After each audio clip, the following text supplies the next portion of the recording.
The Ukrainian soldier has admitted that the shooting down of a Russian kamikaze drone by Kiev's forces was the reason it's crashed into a residential building hit on Monday in the centre of the capital. They shot at it, they damaged it, they changed its trajectory. We were shooting at the drone so it deviated a little from the course. And if we hadn't shot, the drone would have hit right on target. They would all have hit their targets. Yes, there were casualties. I saw them with my own eyes and we brought them all out.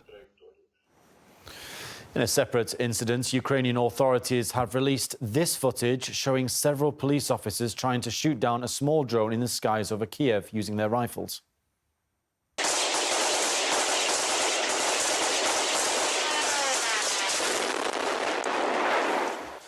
They apparently managed to hit the aircraft, making it change course. It was then seen crashing to earth and exploding on the road nearby.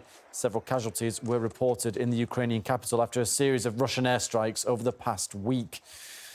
Ukraine's even released a mobile app to help civilians take part in intercepting drones and missiles, with people instructed to use the app to take pictures of incoming aerial threats and then send the data to the Ukrainian military, which can then activate its air defences against the targets. Instead of advising people to take shelter during an airstrike, some Ukrainian officials are calling on civilians to try to shoot down the projectiles with their personal weapons.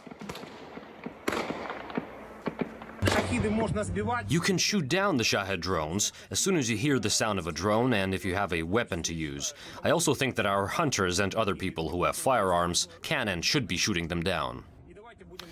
Well, former CIA analyst and CEO of Berg Associates, Larry Johnson, says that such incidents and statements from Kiev reveal the failure of Ukraine's air defences. When people fire a rifle from the ground, the bullet goes up in the air. It does not magically then disappear or disintegrate.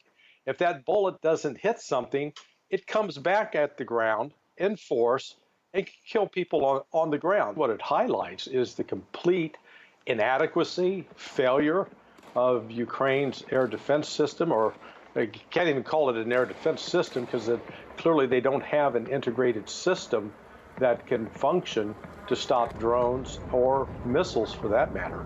So calling upon individuals to get out into the streets like this, particularly carrying firearms, because I guarantee you the average Ukrainian carrying a rifle is not trained to use it safely, and more often than not, you're going to have people shooting each other negligently, accidentally, than actually trying to bring down a drone.